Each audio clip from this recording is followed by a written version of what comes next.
Good morning, everybody. Hope everybody's doing good. I have never actually watched Parks and Rec myself, so I have no idea what Chris is talking about. I don't know whether to be taken as a compliment or be offended, but it's all good. I haven't been offended since the 5th grade, so I'm one of the maybe few people you can come and tell me what you thought of the sermon after the sermon and be brutally honest and won't bother me at all. My name is Patrick, by the way, if you've never had the pleasure to meet. Hey to a bunch of you friends, family I see out there. Love this series. I'm excited to get to kind of finish the series off. I loved in part one the way kind of Chris introed the series before he got into his part one talk, using one of my favorite proverbs, like one of the most important proverbs, I think, where Solomon advised all of us with this great wisdom to guard our hearts, because it's out of our hearts is what comes all the good things of life. And I think one of the greatest ways to check our hearts, like we've been talking about in this series, is to simply think about what it is we love. Think about what are the things that I care about. So I just want to kick off today talking about a couple of things that I love, that I care about. I love my wife, and I love Newcastle United Football Club. It's okay if you've never heard of them. Most people haven't. It's a little football club in Newcastle upon Tyne, England. It means soccer to us as a soccer team. I loved Newcastle before I loved my wife. Like I loved them, started loving them way back in the 90s when I was a kid, before I met my wife. My wife, on the other hand, does not love Newcastle United. She doesn't, hate them. She doesn't dislike them. It's not as though she's a supporter of a different club or something. It's just not really her interest, right? It's like she doesn't really care. She could probably have gone her whole entire life much like you if I wouldn't be talking about this today in church. Never even hearing of Newcastle United Football Club in this other country, across the pond. So why would my introverted personality wife, who I know is cringing, not liking me even mention her from stage, say, why would she? Especially in the pre-COVID days, pretty much every single weekend of the year, for years and years and years, welcome, sometimes just a couple, sometimes a dozen, sometimes maybe more than 20 neighbors and friends and strangers to her from all over the city. All the Newcastle fans I could scrounge up and convert. That's pretty much all of them. I pretty much know them all. Why would she be okay with inviting them into our home, taking over whatever kind of space we're going to watch the game and being loud and shouting and usually bumming because the team was so bad for so long? Why could I even sometimes catch her in another room, again, because she's an introvert and didn't want to join the party, but she's checking on the game. She's checking to see how the team's doing. Maybe even catch her sneaking into my closet, taking one of my Newcastle jerseys and wearing it herself as she's doing here. This will help paint the best picture. I think it was almost 7 years ago, 6.5 years ago. This church, actually, we celebrated as a church, it was more than that ago, but we had a 10-year anniversary as a church. I had been working here for 10 years at the time, and it was probably one of the biggest surprises of my life. Some people at the church kind of put it together, sent my wife and I to England. We're going to send us to a Newcastle game. This is what this picture is taken there at their stadium. We'll jump to that video in a second. They had put this whole trip together for us, and I actually learned about it kind of last minute, it was a surprise, soon before we go. I look at the schedule. They've got us flying in on a Monday, sending us to a game on the weekend.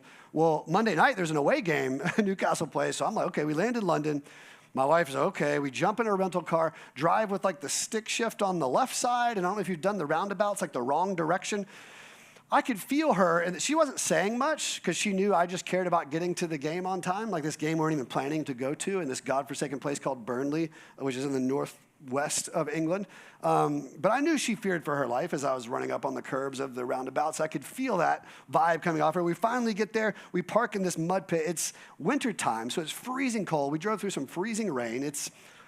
Everything about it is horrible. We're traipsing through the mud. We're tracking mud everywhere we go. And then I'll show you this video. This will help you appreciate what I drug my wife into, right?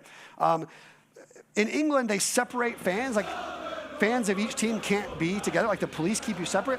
So they put all of us away fans, 2,000 or 3,000 of us, in this, what has to be described as a holding pen. This stadium is 100 years old. It was just covered in mud and beer, and all you could smell was beer, and somehow urine. I'm sorry to say, I don't want to go too crass, on a Sunday morning at church, but I don't know if you kind of noticed the crowd there. I'll tell you the crowd, at least of us away section from Newcastle. Newcastle's a working blue collar kind of city, town. 2,000 or 3,000 of us, Newcastle fans, pretty much all either 25-year-old drunk British males or 55-year-old drunk British males. And then there was my wife and I. And my wife was one of the very few females that I spotted throughout the time. I'm just trying to paint you a picture. It's not really her scene, not really her vibe, not really her people, you know. Like, I don't know how it works, like the female mind. I don't know if females, like before, you know, like you meet your person, if it's like you dream of this, you know, romantic guy whisking you away to Europe one day on this like European adventure. This was not it. Like, this was not like how I think if she ever had that, this is not how it was going to be. So we stand up through the whole game. I mentioned it's freezing cold. She had thankfully thought ahead. We had layers, gloves. She even bought like the hand warmer things for inside of the gloves, or it would have been, survival would have been tough. 2 hours long. We never sit down. Cheering, screaming. My team's pretty bad. We win our second game of the season, which is like halfway through the season, so everybody's going nuts. These 55-year-old drunk men, they're picking her up, like hugging her, you know, like bouncing her up and down. She's like, you know, never complained the whole time. At one point, maybe around the middle, like we're pretty cold. She's like, I'm going to look for something to eat or drink, you know. And I'm like, be my guest. I'm not leaving this, but like I'm here, you know, for the long haul. So I was not a good husband. I sent her off into this ravenous crowd, and she's got some stories that she could share with you about that experience of trying to get something from the concession stand. The game ends. There's only one time. I couldn't even call this. She never complained. One time, like we were winning, we went up a goal, and so there's a police officer, security, on the outside of every single row, separating us away fans in our seats from all the home fans on both sides. Okay. But at one point, all the away fans, I wasn't familiar with this particular song, but they start singing a song to all the 20,000 home fans there in the Turf Moor, Burnley Stadium, about what they think of their city, what they think of their town that they're in, and about some of their mothers. And my wife kind of turns to me and whispers, they're shouting, you know. She's like, this is not very nice. I want to leave. I was like, no, we're not leaving. Like, you know, we're staying here. That's, you know, no complaining. It was just, you know, voicing her thoughts. So the game ends, we win. We're, you know, jumping up and down, celebrating. And she's like, okay, it's 11:30. You know, it's a Monday night. All these people got to go to work the next morning way over in Newcastle, like hours away. And nobody leaves. Nobody moves. My wife's like, let's go. Like, we haven't even been to our Airbnb yet. Like, we still got, like, the luggage from the airport in the rental. Like, we've been nowhere. We changed clothes in, like, a Tesco on the side of the road, like, gas station. She's like, yeah, let's go. I'm like, no, we're not leaving. Look, everybody, like, there's a party to celebrate. So for another half hour in the freezing cold rain, this is another scene just to paint for all the away fans. You can see the entire stadium has left. They've gone home. The groundskeepers are done. All the teams are gone. All the home fans, they've gone home. Just the 2,000 or 3,000 Newcastle fans just singing, cheering about our team. What a great day. Second win of the season. Amazing. And my wife she's probably shooting the video. I don't know. She has nothing to do. She's just like along for the ride. Finally, the police, the security, you can see they're like trying to force everybody out. Like, you guys, we're locking this down. You've got to go home. Don't you have to be at work the next day? Finally, we all leave. We drive, I think, I don't know, it was like 2 a.m. or so by the time we finally got to our Airbnb, like got the stuff in. Why in the world would my wife, this is far from her interest, why would she ever go along with this? The only theory I've ever come up with is that she cares about me, and when we care about someone, we tend to start to care about the things that the people we care about care about. Now, I'm warning you in advance. I've got to make a hard shift in where we're going in the sermon right now. We got to talk about something pretty controversial. It's going to be I said all that. Maybe we got a few laughs, smiles, but it's going to be hard. We got to talk about now because you got to do that in church. Sometimes we've got to talk about hard truths, and I understand I'll make some enemies. Some of you may even feel the need to stand up and walk out. It's okay. I don't get offended. You might.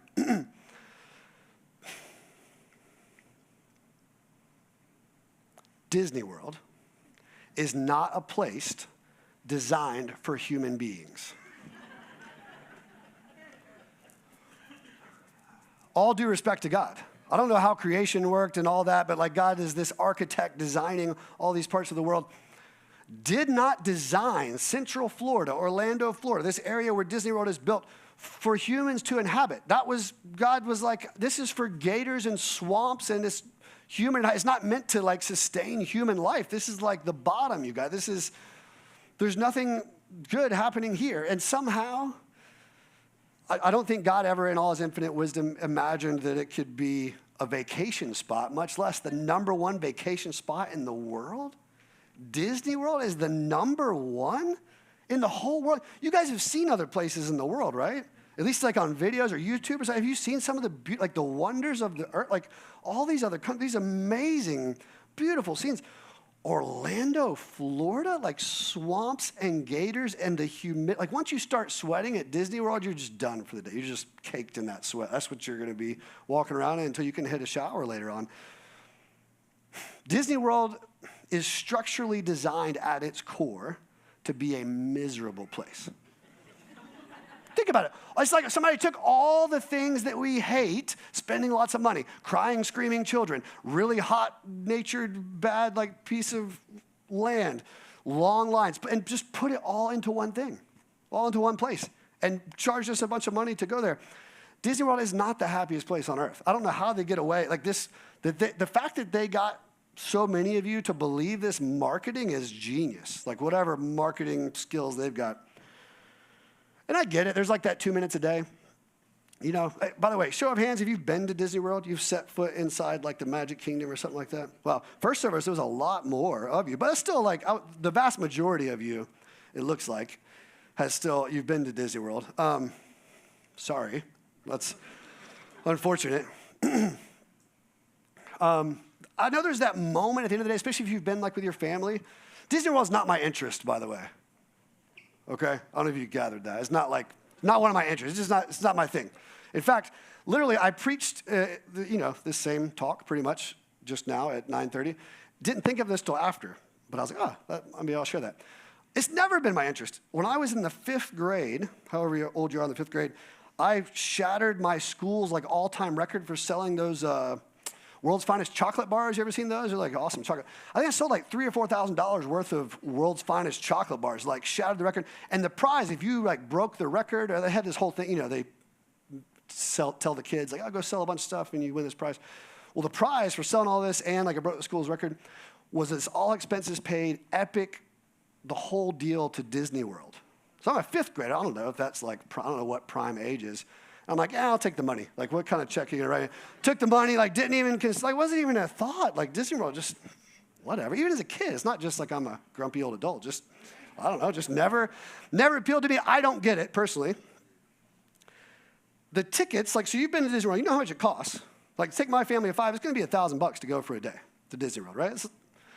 That's a chunk of change. That's a lot of money. And not just for the tickets, but like, you gotta travel there. The hotels, like, when I see how much we're paying for a hotel at Disney World, anywhere else in the world, I get excited. I see that hotel charge. I'm like, oh, okay. I'm not excited about spending that much money, but we're going to be living like kings and queens tonight. This is going to be a nice hotel. Nope. Not at Disney World.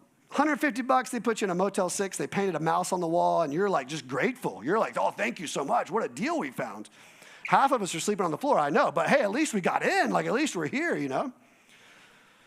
All over Disney World, all I see, you're probably better parents than these people, but all I see I don't see happy, smiling children. I see screaming, crying children and parents, like, who are just, like, we would leave if we hadn't spent all this money to be here. It's like, oh, we got to stay. We're all sweaty and uncomfortable, and lines at Disney World, 5.5 hours, people wait in a line to ride one ride. 5.5 hours. So you spend $1,000, you take your family of 5, you're gonna drive down there 8 hours to Orlando, Florida, stand in line 5.5 hours, kids have fun, 60 seconds, yay, that was great. Daddy, can we ride it again? Yeah. Nope, not today, not before they close. Like, we'll start the 8-hour journey back home. My wife loves Disney World. She's always loved Disney World. Disney World is like very much an interest of my wife. She loves Disney World so much.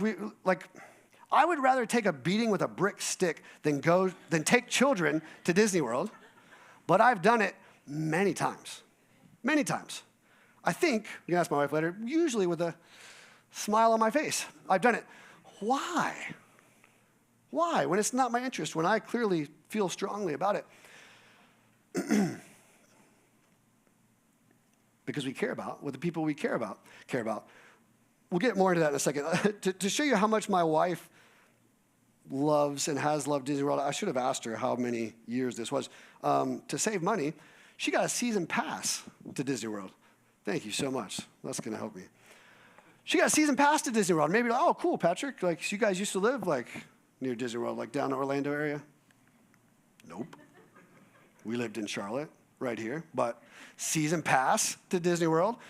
She got bit so hard by the Disney bug, she started paying extra money to go run around Disney World, run races at Disney World. I'm like, you can run for free. Did you know this? Did you realize this is allowed? So I got a picture here. My wife, she's run a couple marathons, 5 or so, half marathons. She's run a bunch of different races. I go, to support her, and I get up at 4 a.m., make these signs. The kids make signs, meet her at the finish line. I jump on the buses, and I go meet her in the marathons at like 4 different stops throughout. And I got a different sign for everyone, hopefully just to like make her smile, cheer her on. And she even, I think just one time, ran something called the Dopey. Have you ever heard of the Dopey at Disney World? There's Cinderella's castle, She's got all her medals from running the Dopey. The Dopey is accurately named. You go, you do a long weekend of races. On Thursday, you run a 5K, Friday a 10K, Saturday a half marathon, and a full marathon on the Sunday. So I forget, I don't know, you total up, whatever. It's like, how many ever miles that is, you guys can do that in your head. And one of these times, I remember I went out so early, it was during a Newcastle United football match, which I forgot. I maybe didn't say early on, I love Newcastle United so much. I haven't missed a game, at least on TV, in 15 years. And 15 years only because it was about that long ago that the USA allowed soccer to be shown on TV all the time, where you could watch every game. It was the first time it was even available to be done in such a manner, at least European soccer. So what a sacrifice on my part, right? I had to watch the game later and turn off my phone so I don't hear any scores or anything that happened. Why?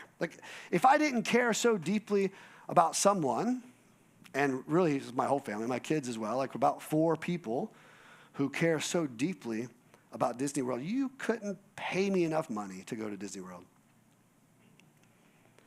But, like I said, we care about what the people we care about, right? You guys all know how this goes. This isn't something new. You've experienced this. You know that you have begun to care about what the people you care about. Maybe some of you guys got married, and before you got married, you didn't care about making the bed. You didn't care about where the dishes went after you finished eating. You didn't care about how the clothes came out of life. You didn't care about so many things. And then all of a sudden, you were living with someone who you cared deeply about, and they happened to care deeply about if the bed were made or not, or where the dishes went, or how all these kind of things happened, and you started to actually care about something that you never cared about before. Or maybe some of you had kids. I know when I had kids, I had heard of the Avengers. I had heard of Marvel, I knew it existed, That's where Marvel, DC, I don't know the difference. I don't know who goes where. I don't know which universe. Don't know anybody's name. Don't know what happened. Don't know the story. Don't know nothing. Now, after years and years of living with these children that I love and care deeply about, who happen to care deeply about the Avengers, I can tell you, I don't know, most things. I could probably quote to you most movies that I've seen over and over and over and over and tell you most people's backstories. I was thinking about this morning. I don't think I ever, before I had my daughter, I'd never had attended a ballet, a dance where you watch people dance ballet. And I don't know how many I've attended now, but a bunch, because I care about someone who cares about that. So I've begun to care.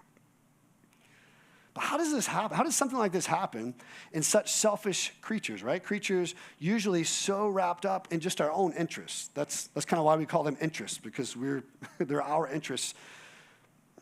But how do we begin to care about someone else's interests? I want to propose that the thing in us that allows us to think this way, the reason we have the capacity to think this way, I think it's a part of the image of God in us, that each of us were created in the image of God. I think this is a part of it, because what I'm about to show you from a part of the New Testament is that we can actually know for sure that when we start to think like this, we're actually thinking like Jesus. We're thinking like God himself. When our heart and mind are like this, we actually are able to take on the heart and the mind of Jesus. So there's a guy named Paul. We talk about him a lot. We read a lot of his letters. He wrote over half of kind of the volume of the New Testament. These letters he would write to different churches, much like ours, just a church in a city, in a town, in a village. But Paul, though, first of all, he hated Jesus. He hated kind of this Jesus movement. But then he met Jesus and became one of the most passionate Jesus advocates maybe the world has ever known.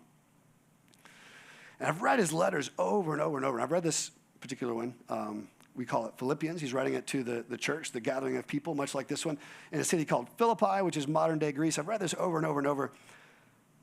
And Paul really wants us to understand the mindset of Jesus and to understand and encourage us to take on that same mindset. So here's how he puts it. I'll read it to you guys.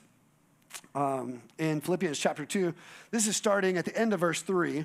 Paul writes, "In humility, value others above yourselves." Which I feel like we could have just come here, I could have read that, sermon done, right? Like that's enough for this week. That's enough for the rest of the year. That's probably enough for the rest of our lives, just for us to work hard at somehow doing what Paul says to do here in humility, to value others above yourselves. But then he goes on, not looking to your own interests, not looking to my own interests, but those are my interests. That's what I'm interested in. No, not looking to your own interests, but each of you to the interests of others, of the others. In your relationships with one another, have the same mindset as Christ Jesus. Now, we're in this series called Check Your Heart. We talk about the heart a lot. Honestly, we talk about the heart more than most things. Like, we don't usually call it the mind. We say like, oh, like from the bottom of my heart or like, deep down in my heart. But the heart is just that thing that like pumps blood, like keeps us alive. It's not like, we're really oftentimes talking about kind of our mind. We're talking about who we are at our core, and we just kind of use the word heart. It's kind of what Paul's doing here, like with, as he gets into the same mindset as Christ Jesus. Like in your core, to think like Jesus, to kind of the seat of your emotions be in the same place as Jesus's was. When you check your heart, for it to be in the same place that Jesus was, which the mindset of Jesus was all about the interests of the others. Now, you may or may not know, Paul was actually had someone write all this down for him in Greek. Not in English, but we're really grateful to have these English translations. And I love to dive into some different ones sometime just to help. Paul's talking about something. This is really difficult. I read that, and it's like, wow, that's difficult to do, to put someone else's interests above my own. Whew. So I love digging into different English translations. They're going to kind of help us see, maybe with more English phrases, maybe some different English phrases to help us understand the exact same thing that Paul wrote in Greek. So this is a translation called The Voice, starting in verse 4. This is how it's translated. Get beyond yourselves. Love that. Just a little more like plain. Like, hey, get over yourself. It's not all about you. Get beyond yourselves and get beyond protecting your own interests, which you look around our culture today, that's a pretty regular thing for people to be kind of protecting our own interests. Be sincere, Paul writes, and secure your neighbor's interests first, like the interests of the others, remember? Secure their interests first. That seems out of order. I need to kind of take care of me and mine. Then maybe if there's some time, money, energy, whatever left over, I could try to help secure the interests of others or the interests of my neighbors. Paul writes, in other words, just adopt the mindset of Jesus. How you saw Jesus live. And we don't have time to read the rest of the passage. I encourage you to, at home, go read the rest of Philippians 2. But he goes on to kind of describe the mindset that Jesus had and how this played out in some pretty big ways in Jesus' life. But one last translation I want to read is called the NIRV. Most of you are probably familiar with the NIV. It's like a really popular translation of the New International Version. This is just the New International Reader's Version. So it's written on a third grade reading level. So if you pass third grade reading, you're good to go. It's a great translation to read. I love sometimes going to it just to see, this is a really difficult thing, God essentially is asking us to do. Just like the most plain English possible, how would this be worded? Starting in verse 4. None of you should look out just for your own good, but each of you, every single one of us, should also look out for the good of others. As you deal with one another, you should think and act as Jesus did. Pretty plain and simple. And how did Jesus think and act? The interests of others he put above his own interests. Plain and simple. Paul is urging us, if you follow Jesus, then think like Jesus. So to sum up, I would sum it up this way. This is what Paul is writing in this piece of this letter to the Philippians. If you want to think like Jesus, care about what others care about. It's easy to care about what we care about. That's pretty much what we spend our lives doing. We're motivated by the things that we care about. But somehow, live our lives in such a way, we have to like check our heart in order to like change our heart, guard our hearts, but our hearts need to change. Our mindset, the way we think must change so that we can care about what others care about. But this kind of Jesus mindset to think and act like Jesus did is not a natural thing. It's not a natural human tendency. You don't see a lot of humans doing this. This is not going to be easy, but I believe it's possible, specifically because of the resurrection of Jesus, because God raised Jesus from the dead. God inaugurated something new in that resurrection of Jesus, and we've been now invited into the possibility of having the same mind, the same heart, the same way of thinking as God himself, which if you stop and think about that just for a moment, it's incredible. It's an incredible invitation. But it's not always going to be easy. Let's take elections for an example, like voting in elections. You guys with me? Some people put their phones away. I saw like a couple heads snapped up. I can't see you guys great, but I can feel the collective blood pressure in the room rise. Just take a deep breath. There's nothing controversial here. I said all the controversial stuff back with Disney World. So this is just an example, okay? I think this is an easy example to point out this principle. Paul's trying to get us to take on the mind of Jesus.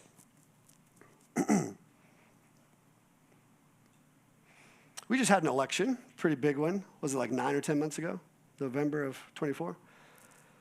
And around those times, like when people are trying to get, a lot of people like talk to me about like voting, like, hey, you should like, vote this way. I see a lot of commercials on TV, right? A lot of ad campaigns, see it all over social media. Everybody that you know on social media, they're saying, hey, you should vote for this person. You should not vote for this person. You should vote for these kind of things, these kind of issues, these laws. You should vote against this. And let me tell you why. All the commercials, millions of dollars. I don't know, they spend billions. I'm ignorant. They spend lots of money, lots of dollars on these commercials to say, you should vote for this person, vote this way because this person, this policy, this party, whatever, is looking out for your interests. We're going to look out for your interests. Don't vote for this one, this candidate, because they are looking out for the interests of those people over there. They're not looking out for your interests. That's why you got to vote for this candidate. And I don't know, some of you are sitting there like, I don't know which party he's talking about. Like, he's not talking about my candidate. Yeah, I am. All the parties. What party have you ever seen? What person have you ever talked to who said, like, anything different than this? All these millions of dollars spent on these political ad campaigns to tell you to vote this certain way because that person, this policy is going to look out for your interests. This is just what humans do. It's not like a party or a certain candidate thing. This is just the way humans are. And I'm like, wow, that's pretty much the opposite, exactly the opposite of what Paul said to do. It's like the exact opposite of the mind of Jesus, the mind we're supposed to adopt is pretty much anti-Jesus, right? So if we want to vote something, example, like voting, if we want to vote with the mindset of Jesus, we would be looking out for the interests of others. That's tough, right? Because we just don't usually think that way. This is not our lens, naturally, through which we look, through which we just go through our lives. We don't have this lens of the interests of others before my own interests. Our natural human lens is my interests, and maybe the very like benevolent ones of us. After we gain enough of our own interests, we can stoop down and look out for the interests of others. But man, through that lens, it's a pretty helpful lens. I think those of us who follow Jesus, who claim to be Christians, this is a really helpful lens through which to view something like voting. I don't think it always makes it clear exactly what to vote for, who to vote for. Like sometimes it does. Sometimes it helps a lot. But at least, even if we like end up voting for different things, at least we've begun as Jesus followers with the same lens. At least we're starting from the same place. Because when I look around the USA and people who claim to be Christians in the USA, I don't see very many people at all, even claiming to attempt to start from this Jesus mindset kind of lens. So unfortunately, we don't have like the handy dandy voting guide brochure, like in the back of our Bibles, like where the maps used to be, if you remember that. Like that would come in. We don't have that. But we know that we are supposed to think like Jesus. We're supposed to take on the mind of Jesus in every single facet of our lives. The way we vote is just one example that I thought would grab our attention is one way in which, unfortunately, we don't seem to have the mind of Jesus. But how do we start to care about people who care about different things than us? Because that's really the crux of what we're talking about. That's really the toughest thing in all this. And the best way that I've accidentally stumbled into to do this, to care about what others care about, is just to be with these other people, to start to care about them. Because once you spend time with people, you get to know them. Most of us, we're naturally going to start to care about these people. And when you spend more and more time with them, you care about them more and more. You're going to start to learn what they care about. And eventually, you're going to start to care about what they care about. It's a beautiful thing. I think we all kind of know how this works. We've all experienced this in some way. So I think to spend time with others, to begin to care about them, that's the cheat code. This is the life hack, or I don't know, like the Jesus hack, if you will, if I can say that. And we need this because we just don't naturally care about what other people care about. We don't care about their interests. But again, if we just spend enough time with them to start caring about them, that's the secret. I don't think this is a new idea. Maybe if I can just say it in some ways that'll stick in our brain to care about what the people we care about. Maybe there are groups or people or groupings of people or categories of people whom we don't even know them. Like we don't know any people blank, you fill in the blank, this category of people. We don't really have them in our lives. We don't interact. They're not a part of our life. So naturally, we're not going to care about what they care about. We don't even know them. We probably don't even know what they care about. Or if we did, we don't care because we don't care about them because we don't even know them. Silly example. I grew up liking Star Wars. Like I remember my dad brought home, thought I was old enough, I guess he brought home like that first Star Wars VHS. Like we watched. Any Star Wars fans in the house? Some. Okay. I was into Star Wars. Got married, my wife, she didn't know anything about Star Wars. It was like Star Wars just wasn't her thing. No biggie. Just wasn't her interest. It was my interest, though. Had kids, I'm like, I kind of want to share that experience with my kids. Star Wars is a really cool thing. It's like nostalgic for me. Watched that with my dad. I want to do that with my kids. So we start watching Star Wars. We watch them, starting with episode 4, because that's how I started watching them.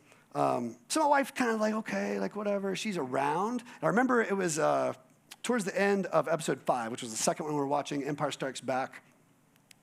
Darth Vader chops off Luke's arm. My wife, she's there with us. She's folding laundry, just, again, not her interest. Kids, the kids are just into it. We've got lightsabers, cracking my knuckles by this time, they're loving Star Wars. And there's that moment where Darth Vader's like,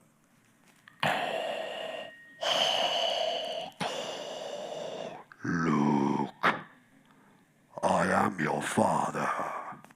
No joke. My wife stood up, eyes big. What? Seriously? You're 20-something, or I don't know, however old we were, 30-something years old, and you didn't know that? Apologies to anybody, if you were planning to go watch Empire Strikes Back, tonight, 45-year, spoiler, maybe should have alerted you. I tell all that just to say now, fast forward all these years, when the last one I think came out, we were all in costume, dressed up at the theater, my wife included, she's all in, caring about this thing, Star Wars, that she never cared about ever in her life before. Why? Because she's got some people she really cares about who care about this silly thing that George Lucas made up, Star Wars. Something maybe a bit more real. Maybe all your life you heard about depression and never really affected you, so you kind of heard it. It just wasn't an interest of yours until you met someone, maybe befriended someone, began to care about someone who suffered from depression. And all of a sudden, you learned that they cared about that thing deeply. And so because you cared about them, you started to care about it more and more. Maybe you even read books about depression. Maybe you listened to podcasts. Maybe you're learning how to be a better and better friend to this person. And you just started to care about this thing, this issue that you never cared about before. That's how it works. We all understand that. We've all had ways that this happened. I can remember being in grad school. I was almost done with my master's degree. This is with my classes anyway. This is 2013, And I was taking this bioethics class. It was really exciting, like energetic class. We had this amazing professor, and we studied all these bioethics things. And we would have these lively class debates, and it was usually very academic and kind of theoretical, like not a lot of, I don't know, there was some real life stuff, but, cloning humans and stuff like that. And so you could debate the ethics of it. And then all of a sudden, I remember the day we turned to organ transplant, like organ donors. And my mom, just a year before that, had had a double lung transplant at Duke Hospital, extended her life by 8 years. She got 8 extra years, with our family. She got to know all 3 of her grandchildren, which wouldn't have been possible like before that double lung transplant. The amount I cared in that debate, in those class discussions, changed drastically from this theoretical thing to no, like I actually care deeply about this thing because someone I care about deeply cares deeply about this thing. This is not just a debate. This is not just an issue. This is somebody I care about. I hope you guys are thinking of your own journeys at this point. Like you understand. You've been there. We've all experienced this. I'm a middle-class white male living in the USA. So I'm pretty naturally just going to care about the stuff that middle-class white males in the USA care about. But when I start to care about people, like real life people, know their name, interact with them, who are not middle-class white males, maybe from the USA, yeah, maybe not, I just naturally start to care about what they care about, right? We know how this works. And that relationship, that care for another human, is what helps me do this very difficult thing of thinking like Jesus. This helps me check my heart. What are the things I care about in my heart? Why don't I care about the things that this person cares about so that I can hopefully start to change my heart to have the mindset, the heart and the mindset of Jesus? Let's just for a moment consider the reverse of this. If we say we care about someone or a group of people maybe, but we don't care about what they care about, do we actually care about them, or we just say that we do? Are there issues or things that I don't care about in the least? I'm not talking about Disney World. Hopefully you feel the shit. I'm talking about like real important things of life. Are there important issues that I don't care about? I don't know. I need to check my heart. Do I even know anyone who cares about those things? If you think about that for a minute, I think we, as Christians in the USA, we're probably better off to just stop saying that we care about those certain people if we don't care about what they care about.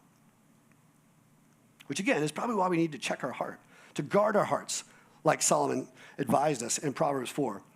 Because if we ever find ourselves just caring about the stuff that we care about, just our interests, that the people in my family, my people care about, it's time to check our hearts because we're not thinking like Jesus.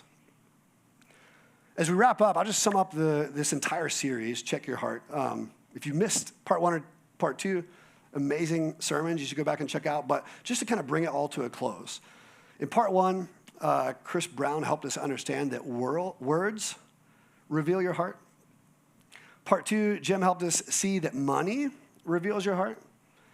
And what we've been talking about today is simply that what we care about, what you care about, reveals your heart because it shows who you care about and possibly who you don't care about. Like Chris Brown said in part 1 in his sermon, if you were here or if you missed it, I'll tell you. He said one of the ways to kind of fill up your heart is to give yourself away. It takes me back to that the end of verse 3. We looked in that passage earlier where Paul writes, in humility, to value others above yourselves, to give ourselves away, to check our heart in order to fill up our heart, to go befriend just some other people. You're going to naturally learn what they care about. And if you truly care about them, you're not going to have to force yourself. We don't have to force ourselves to care about what they care about. You just will. That's just the way it works. I guess God was smart and just designed it this way. It's not like, oh, man, I wish I hadn't gone to church today. The guy up there, like the sermon. It's like, now there's all these things. I feel guilty. Like I got to go learn about all these things and start caring about these things that aren't my interests. There's something wrong with my heart because it only cares about, certain stuff. No, it's way better than that. It's way easier than that. Our hearts, I don't think, were wired and designed and created to care about stuff and to care about issues, but to care about people.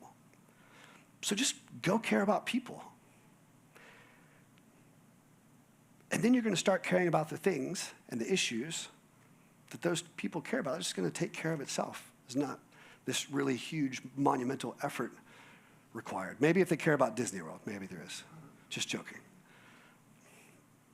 I want to go ahead and invite the band back out. They're going to lead us in a song called King of My Heart, which really this whole series has just been this invitation, I think, to all of us, yes, to check your heart, but also an invitation to, like, who's the king of my heart? Is Jesus and his mindset, is that the king of my heart, of my mind? Is this the core of who I am? Is it the filter through which I'm thinking? I'll leave us, I jotted down this like in my own journal as I was thinking through this, and maybe it's helpful. Those of you maybe you like to write things down in a journal or maybe on your phone. I've got a little check your heart checklist. I'm going to leave this here. Hopefully it won't spill. There's a check your heart checklist, if you will. If you want to snap a photo at the end or just like remember these and just ask yourselves these questions. I encourage you, maybe sometime this week, ask yourselves these questions and legitimately really do the hard work of writing down your answers or jotting them in your phone. Be honest with yourself. Maybe you got a trusted friend, somebody from your small group, somebody you do life with. This could be an awesome conversation as well. So question number 1. What do I care about? Just start to write down the things, just so you can see them. What all do I care about? Question 2, why do I care about that? Okay, that gets a little more interesting. Like, I'm nervously watching them. I know you guys are too. Well done. Well done to Jim. Why do I care about that? I can start to see the things that are just, I care about them because they're my interests. And maybe you'll start to see the things rise to the top. Oh, that's actually not my interest. Which leads us to question number 3. Who do I say I care about? Not yet who do I actually care about, but who do I say, like with my mouth? Like, oh, maybe I say, I care about all people. Question 4.